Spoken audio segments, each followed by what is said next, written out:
Mermaids hunt humans, marine spirits, and Enoch secrets exposed. For centuries, humanity has gazed upon the sea with a mixture of awe, reverence, and dread. It is the womb of the earth, the cradle of life, and yet it remains the most alien world we will ever know. The ocean is vast, merciless, and unknowable.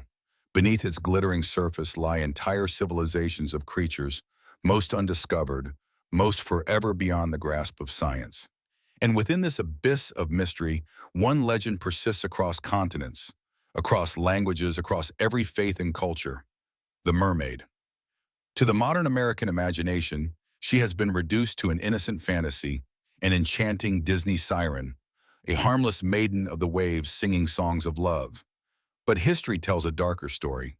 In the forbidden texts, in the journals of sailors who never returned, in the whispers of ancient myth, the mermaid emerges not as a friend, but as a predator, a hunter of men, a being whose beauty is only a veil for a hunger that can never be satisfied. As a student of ancient traditions, I must ask, why does every culture, separated by centuries and oceans, describe the same figure, the woman of the water, half human and half beast, luring men to their deaths? Why does the forbidden Book of Enoch, hidden for millennia, speak of hybrid beings born of fallen angels and human women, ruling the waters and devouring flesh? Why did our ancestors warn us never to swim in certain rivers, never to walk alone along the shore at night, never to follow the sound of strange music drifting across the waves? Were these simply superstitions meant to frighten children, or fragments of an older truth, a truth deliberately buried from the modern world? I do not write to comfort you, I write to disturb you, for the ocean does not care for our comfort. It keeps its secrets in silence, and its silence may be darker than we dare to imagine. If you want to continue uncovering these hidden truths that history tried to erase, make sure to subscribe, leave a comment with your thoughts, and join the conversation. Your voice, your curiosity, may be what helps bring these secrets back into the light. Mermaids as predators, the shocking evidence of human hunts. The idea of the mermaid as a predator, a hunter of men, is not the idle invention of poets, but a recurring note in the course of human history. It rises like a haunting refrain from the distant past, echoing across oceans, carried on the winds of folklore, myth, and the unrecorded testimony of the drowned. From the jagged cliffs of ancient Greece, where sailors whispered of sirens whose songs shattered the sanity of men, to the riverbanks of Africa, where the dreaded Mami Wata still claims her offerings, to the lonely lakes of Eastern Europe, where the Rusalki beckon the unwary to watery graves, every culture, unconnected by tongue or trade, has painted the same portrait. This is not coincidence. It is continuity. It is memory. For what is myth but a record of terror that language could not contain? These beings were never portrayed as benign. They were never the whimsical fantasies of children. They were death in disguise, beauty veiling hunger, the sea itself given flesh and eyes and purpose. And what is that purpose? To hunt. Consider the testimony of history's most daring navigators. When Columbus himself, an explorer often accused of embellishment, described mermaids, he did not speak of charming maidens crowned with shells, but of unsettling figures glimpsed through the spray, creatures that seemed almost human, yet not. His words betray a disappointment. They were not as beautiful as they are painted. But what if the disappointment he felt was not in their appearance, but in the cold recognition that something far darker lurked in those waters, watching him, watching his men? Other records from the age of exploration do not speak so clinically. They tell of disappearances, of entire crews lost after strange figures appeared in the surf, of storms rising after sailors swore they saw a pale woman's face just beyond the breakers. Fishermen went missing when they pursued a voice that called to them across the waves. These accounts, written with trembling hands in the margins of journals, are not tales for entertainment. They are fragments of encounters, attempts to make sense of the incomprehensible. And if these were only stories of the past, perhaps we could dismiss them as primitive superstition. But the ocean is patient, and its hunters have not abandoned their prey. In modern Africa, villagers still tell of rivers that demand blood, waters where spirits wait to pull the careless under. In 2012 in Zimbabwe, government workers, engineers of dams, educated men with no use for folklore, refused to finish their work, claiming that water spirits had attacked them, dragging them beneath the surface. Their refusal halted a national project. Officials scoffed in public, but privately admitted they could not explain the terror that froze these men. These are not the voices of medieval sailors spinning yarns in the candlelight. These are the voices of modern witnesses, compelled by fear to testify. The skeptic in his armchair calls it hysteria. The philosopher in his humility calls it memory, an ancient memory resurfacing in the modern world. The anthropologist poses the question with admirable sobriety. How is it that cultures separated by continents, with no contact or communication, arrive at the same archetype? The aquatic huntress who deceives, allures, and devours? The skeptic answers with the shallow word coincidence. But coincidence is a fragile vessel, and it begins to sink under the weight of repetition. When story after story, from Greece to Africa, to Scandinavia to the Pacific Islands, describes the same triad of tactics, beauty to allure, voice to deceive, strength to capture, then we are no longer in the realm of accident. We are in the realm of evidence. The predator does not announce itself with honesty. It cloaks itself in myth, in song, in desire.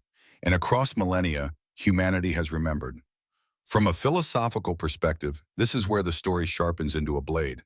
We must confront the terrifying possibility that our myths are not inventions, but encoded memories.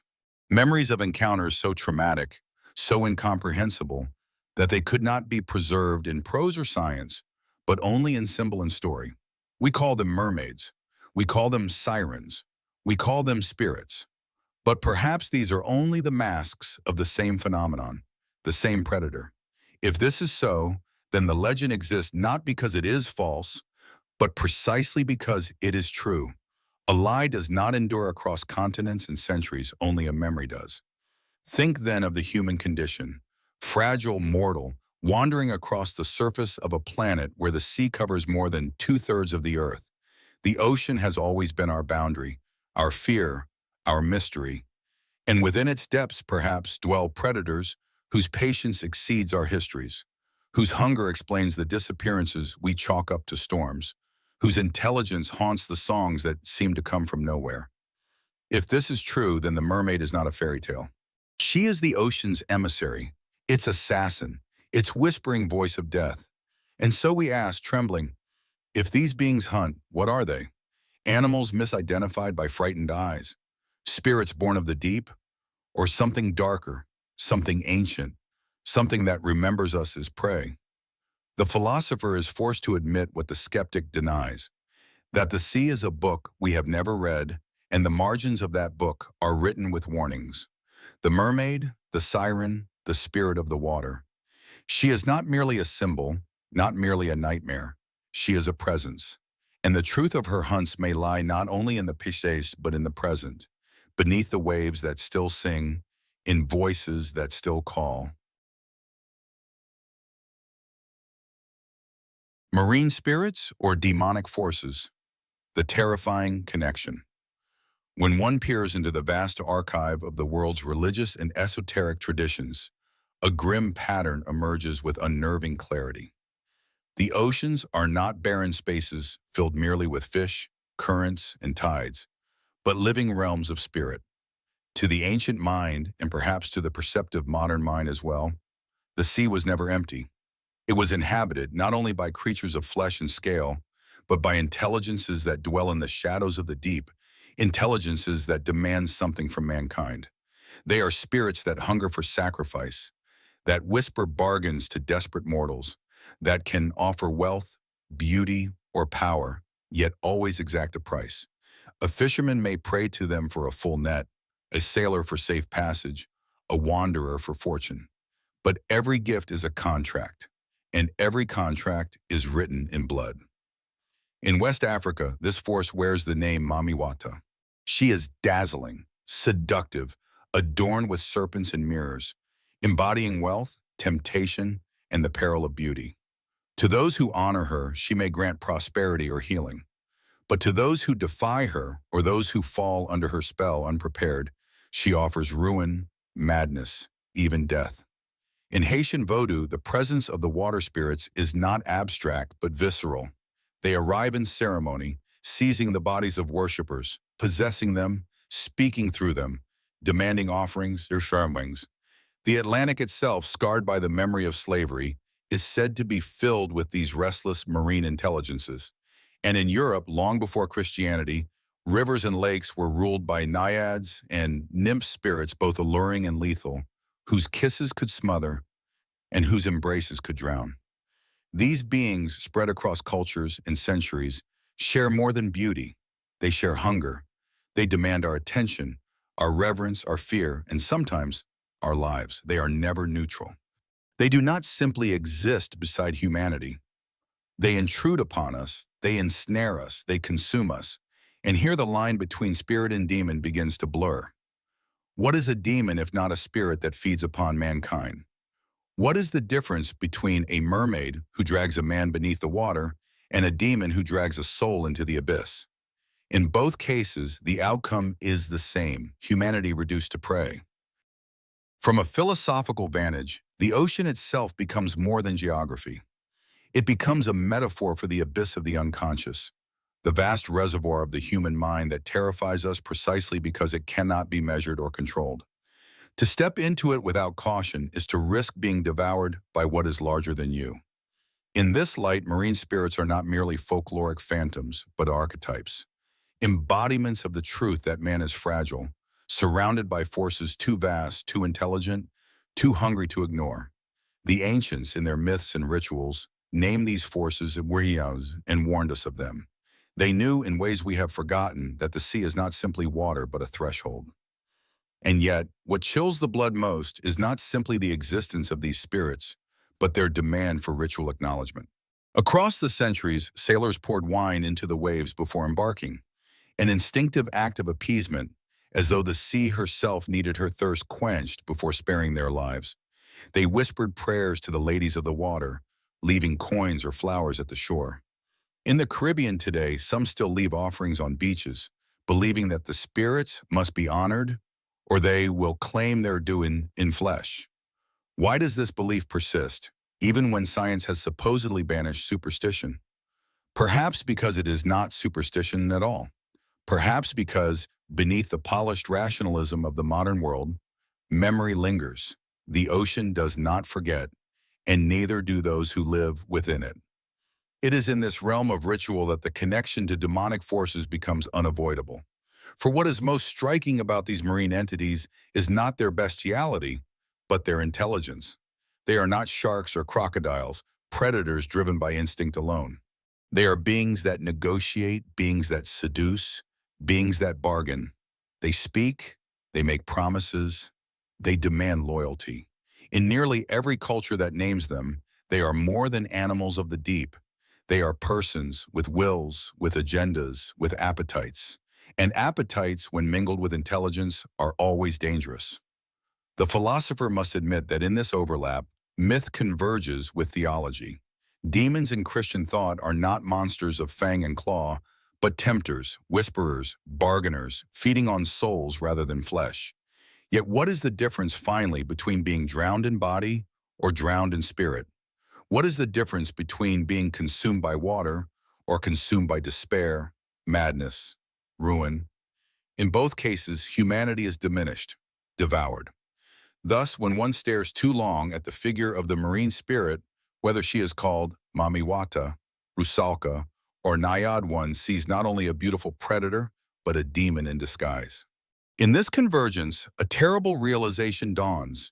The ocean is not empty, and it is not silent.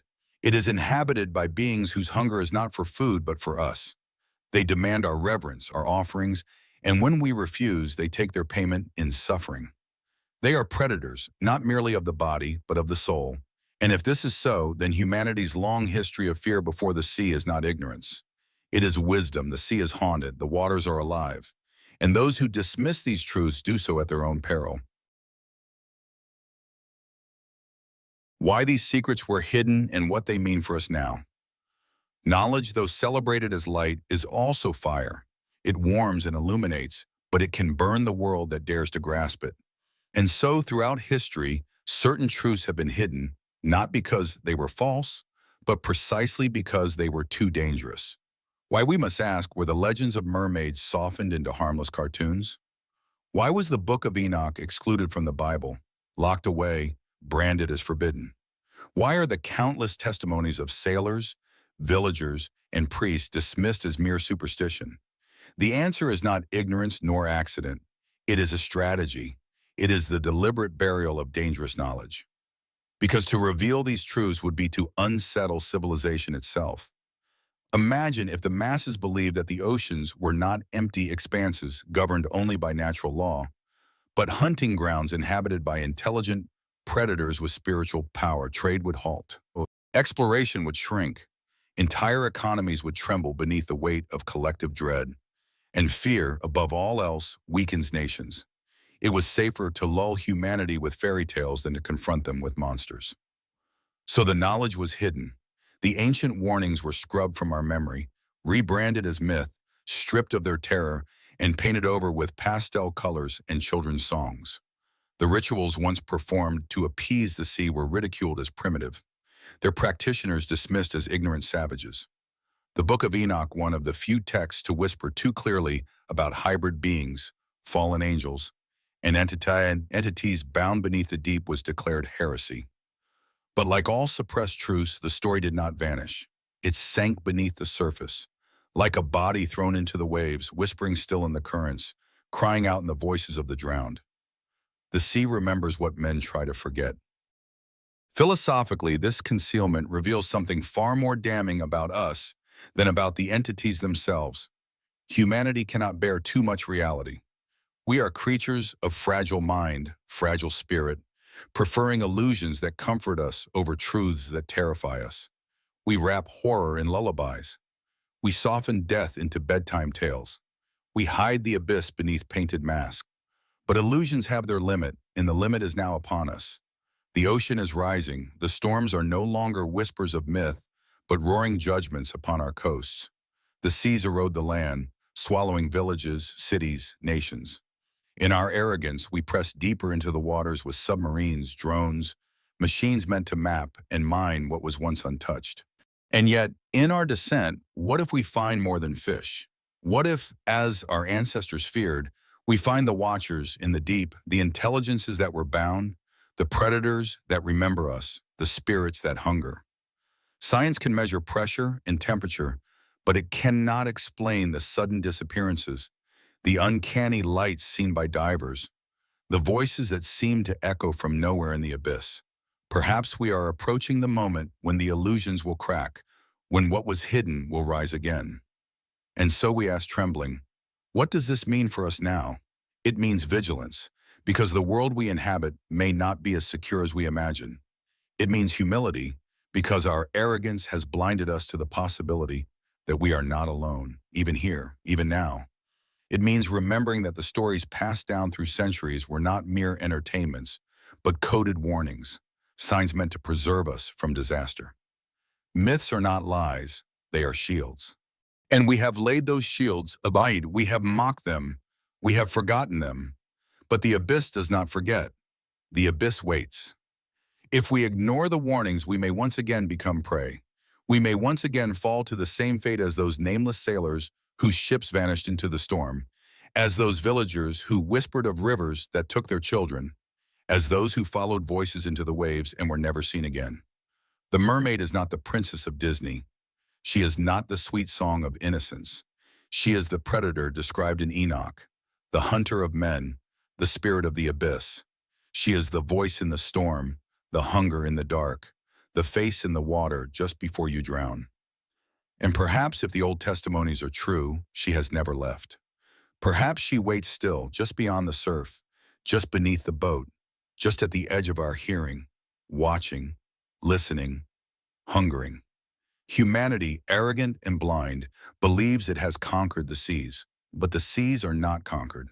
They are patient, and within their patience, something ancient endures, something that has always regarded us not as explorers, not as masters, but as prey. The Book of Enoch's forbidden chapters on water entities. Enter the Book of Enoch, a text whispered about, hidden in shadows, rejected by councils, and branded as forbidden scripture. And why was it buried so deeply? Because its revelations tear at the very fabric of the polished, sanitized story of creation we have been told. Its pages do not comfort, they disturb. They do not reinforce man's sense of mastery, they unravel it. In Enoch's account, we are introduced to the Watcher's heavenly beings, angels who abandoned their appointed places and descended to earth. They saw human women, and in their rebellion, they desired them. From that unholy union came offspring. The Nephilim, beings not meant to exist, giants of corrupted blood. They were not men, nor angels, nor beasts, but something else, entirely hybrid creatures whose presence poisoned the world. They consumed human flesh. They spilled blood. They spread forbidden knowledge, sorcery, metallurgy, enchantments, things humanity was never meant to wield. The earth cried out beneath the weight of their corruption. And in response, God acted with wrath, sending the flood as a purging fire and water, a baptism of destruction meant to cleanse creation of its deformity. But if the Nephilim were indeed destroyed, if the flood was complete, why then do the oceans remain haunted? Why do so many cultures still whisper of hybrid beings lurking beneath the waves? Mermaids, sirens, marine spirits that lure and consume.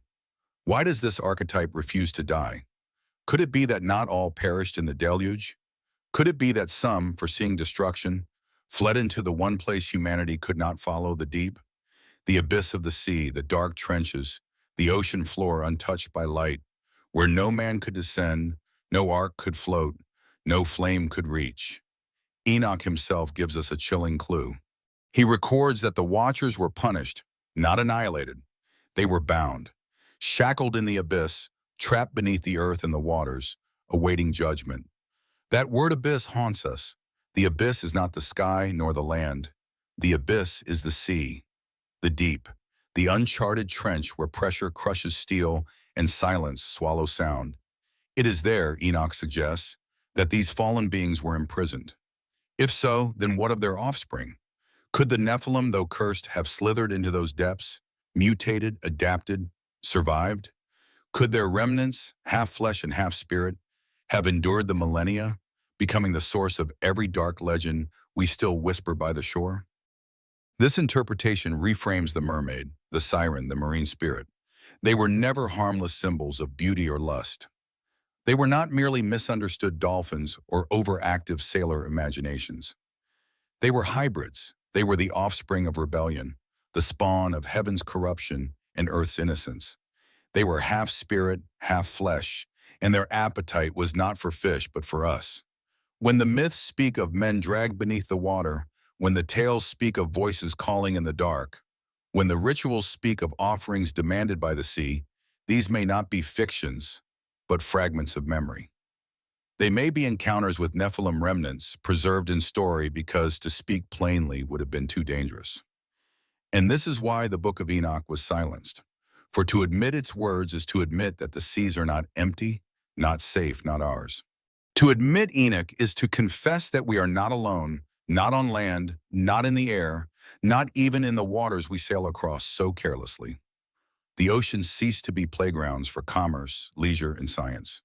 They become war zones, ancient prisons, haunted battlefields where the descendants of rebellion wait. And that truth is unbearable. Civilizations cannot be built upon such fear. Nations cannot thrive if every voyage feels like a flirtation with demons. And so, Enoch was banned. His book was branded heresy. His words were buried under centuries of silence, left only to linger in the margins of Apocrypha. Yet silence does not erase truth. The ocean remains vashisht and unknowable. Its depths remain unplumbed. Its voices remain unexplained. And humanity, in its arrogance, continues to treat the seas as resources to plunder, playgrounds to explore, stages for triumph. But beneath, if Enoch is right, lie the chains of fallen angels, the remnants of their monstrous children, and the evidence that humanity's myths are not lies, but warnings. What we call mermaids, may be the diluted memory of encounters with hybrids that once terrorized our ancestors. What we call sirens may be the remnants of voices that once called armies of men to their graves. What we call marine spirits may be the shadows of an ancient rebellion still rippling through the waters of creation. So we return to the question, what are they? And the answer, if Enoch is to be believed, is terrifying. They are not animals. They are not illusions. They are not harmless fantasies. They are hybrids. They are half flesh and half spirit. They are children of transgression, and their hunger is human.